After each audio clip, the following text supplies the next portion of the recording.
అందరికీ నమస్తే. నేను మీ చరణ్ వెంకట్ కాకినాడ. ఈరోజు నేను ప్రపంచ రంగస్థల దినోత్సవ శుభాకాంక్షలు. ఈరోజు నేను ప్రపంచ రంగస్థల దినోత్సవం గురించి మాట్లాడుతున్నాను. కొన్ని వేల సంవత్సరం నాటిది. థియేటర్ అనేది సంస్కృతంలో ఒక ప్రత్యేకమైన మరియు ఆసక్తికరమైన భాగం. ఇది కాలక్రమేణా ఖచ్చితంగా అభివృద్ధి చెందినది అని చెప్పాలి. థియేటర్ అనే పదం చూడడానికి ఉపయోగపడే ప్రదేశం. అనేక శతాబ్దాల తర్వాత ఈ థియేటర్ కథలు చెప్పడానికి మాత్రమే కాకుండా సంస్కృతి మరియు సమాజంపై ఎక్కువగా ప్రభావం చూపడానికి ఒక మార్గంగా ఉపయోగపడుతుంది. ప్రదర్శన చేయగానే దాని ప్రభావం ప్రతి ఒక్కరిపైన పడుతుంది. పూర్వకాలపు కథైనా నాటికైనా హృదయానికి హత్తుకుపోయేది. ప్రతివారు దానిని అన్వయించుకుని ఆ పాత్రలో నీలమైపోయేవాడు. మంచి పనులు చేయాలని కోరుకునేవారు. ఇదండి థియేటర్ ప్రదర్శన అంటే. థియేటర్ నిర్మాణంలోని అందం, సృజనాత్మకత, ఋషి మరియు కళాత్మకతను గౌరవించడానికి మరియు జరుపుకోవడానికి 1962లో ఇంటర్నేషనల్ థియేటర్స్ ఇన్స్టిట్యూట్ ప్రపంచ థియేటర్ దినోత్సవాన్ని ప్రారంభించారు మరియు స్థానికంగా లేదా ప్రపంచ వ్యాప్తంగా జరుపుకున్నాము. థియేటర్ తీసుకుని రాగలగా గొప్ప శక్తిని ప్రజలు గుర్తు చేసుకోవడానికి ఈ దినోత్సవం ఐక్యరాజ్య సమితి విద్యా శాస్త్రీయ మరియు సాంస్కృతిక సంస్థ కూడా నిర్వహిస్తుంది. 2022 సంవత్సరంలో ప్రపంచ రంగస్థల దినోత్సవం ప్రపంచవ్యాప్తంగా ఆన్లైన్ వేడుకలలో 60వ వార్షికోత్సవం జరుపుకుంది. ఒపేరా రంగస్థలం మరియు ఉత్సవ డైరెక్టర్ పీటర్ సెల్లర్స్ ఈ కార్యక్రమంలో హోస్ట్గా వ్యవహరించారు. వార్షిక సందేశాన్ని అందించారు. ప్రపంచవ్యాప్తంగా ఉన్న దేశాల నుంచి వచ్చిన 37 విభిన్న వర్ధమాన కళాకారులు ప్రదర్శనలు అందించారు.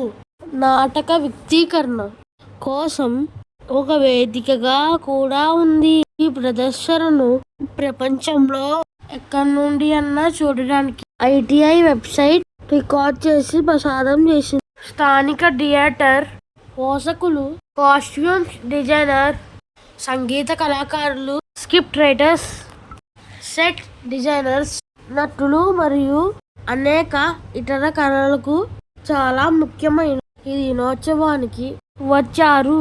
ఈ దినోత్సవాన్ని పాటించడం గురించి అవగాహన పెంచడంలో ఆనందం పొందుతారు. ఈ సందర్భంలో మహానటుడు కీర్తిశేషులు శ్రీ అక్కినేని నాగేశ్వరరావు గారిని ప్రస్తావించకుండా ఉండలేము. కళామ తల్లి ముద్దు బిడ్డ ఈయనే. ఈయన చిన్ననాటి నుండి రంగస్థల నటుడు, బాల నటుడే కాదు, నిర్మాత. ఒక రైతు కుటుంబంలో పుట్టి నాటకరంగం ద్వారా వెండితెర మీదకు వచ్చిన వ్యక్తి. ఈయన సుమారు 255 చిత్రాలలో నటించారు. నాటకంలో స్త్రీ పాత్ర ద్వారా ప్రాముఖ్యత పొందారు.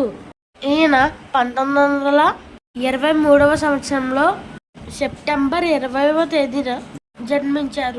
ఈయన చిన్నప్పటి నుంచి పాటలు పాడడం, భజనలకు వెళ్ళడం చేసేవారు. స్కూల్లో చదువుకున్నప్పుడే హరిశ్చంద్ర వేషం కోసం ఆయనను ఎంచుకున్నారు. ఆయన అక్కినేని వారి చిన్నబ్బాయి. ఆయనకు ఆ పాత్ర ఇచ్చారు.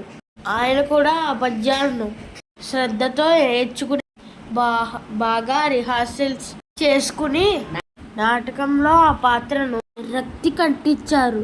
రెండవసారి ఈ నాటకం ప్రదర్శించినప్పుడు ఈయన బాగా పాడుతున్నారు అని చంద్రమతి పాత్ర ఇచ్చారు. వాళ్ళ అమ్మగారికి తెలియకుండా ఒక చీరను దొంగలించి చంద్రమతి పాత్రను వేశారు. తన కొడుకు ఆడవేషం వేస్తున్నాడు అని తెలుసుకుని చూడడానికి వచ్చారు. తన కొడుకు పద్యాలు బాగా పాడుతున్నాడు తల్లి ఆ పాత్రను చూసి చాలా సంతోషించారు. ఇంటికి వచ్చిన తర్వాత చీర అడిగితే నేను ఇచ్చేదాన్ని కదా అన్నారు. చదువును నిర్లక్ష్యం చేశాడు. కుదరవాడ నాటక మండలిలో చేర్పించారు. ఉదయం 4 గంటలకి లేచేవారు. తల్లికి సహాయం చేసి ఇంట్లో పనులన్నీ చేసి 2 కిలోమీటర్లు నడుచుకుని వెళ్ళేవారు. కన్నబ్బ తీస్తున్న సినిమాలో నాగేశ్వరరావు గారికి ఆ పాత్ర ఇస్తామని నాగేశ్వరరావు గారి అన్నగారిని సంప్రదించి ఆయనను మద్రాసుకి తీసుకువెళ్లారు.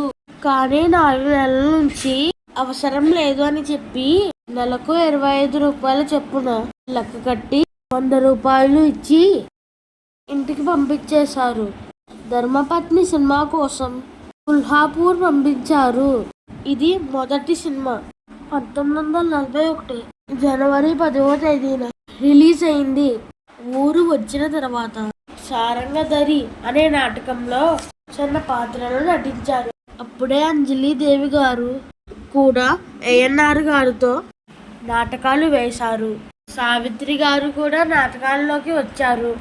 ఆశా జ్యోతి అనే నాటకంలో హీరోయిన్ లేకపోవడంతో ఈ వేషం కోసం ఏఎన్ఆర్ గారి అన్నగారిని ఆశా జ్యోతి నాటకం సాంఘిక నాటకం కావడంతో ఆ పాత్ర వేసి చుట్టుపక్కల గ్రామాల ప్రజలలో ఆనందాన్ని కల్పించి మంచి పేరును సంపాదించారు.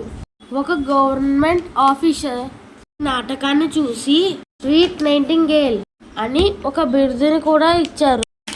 అక్కినేని నాగేశ్వరరావు గారి గురువు గారు ఘంటసాల బలరామయ్య గారు శ్రీ సీతారామ జననం సినిమా తీస్తున్నారు. రాముడు లేక లక్ష్మణుడు పాత్ర ఇస్తాను ఏఎన్ఆర్ అన్నగారితో మాట్లాడారు. అన్నగారు అంగీకరించారు. నాటకాలు వేయకుండా వెళ్ళిపోవాలని అనుకోవడంతో నాటకరంగం వారు చాలా గొడవ చేశారు. కానీ మధుసూదన రావు గారు సినిమాలు 20 రోజులు నాటకాలు 10 రోజులు వేయాలని ఏఎన్ఆర్ గారితో చెప్పారు. 1944వ సంవత్సరంలో ఘంటసాల బలరామయ్య గారి దగ్గరికి వెళ్ళారు. రాముడి పాత్ర ఇచ్చారు. షూటింగ్ బాగా జరిగింది. 1944 డిసెంబర్న సినిమా రిలీజ్ అయింది. మొదటిది మాయాలోకం సినిమా, రెండవది రత్నమాల సినిమా, మూడవది ముగ్గురు మరాఠీలు సినిమా. తర్వాత బాలరాజు సినిమా చేశారు. సావిత్రి వంటి వారు మహానటులు సినిమాలకు వచ్చారు. 24 తెలుగు సినిమాలు, 9 తమిళ సినిమాలు చేశారు. 1953 జూన్ 26న బెంగాలీ రచయిత శరత్ చంద్ర చటర్జీ నవల ఆధారంగా వేదాంతం రాఘవయ్య గారి దర్శకత్వంలో వచ్చింది దేవదాసి సినిమా. ఈ సినిమా ఆంధ్రుల గుండెల్లో నిలిచిపోయింది. ఆయన దేవదాసి పాత్రలో నటించలేదు, జీవించారు. 7 దశాబ్దాల పాటు నటించి ఆ నటనలోనే జీవించారు. అక్కినేని నాగేశ్వరరావు గారు హ్యాట్స్ ఆఫ్.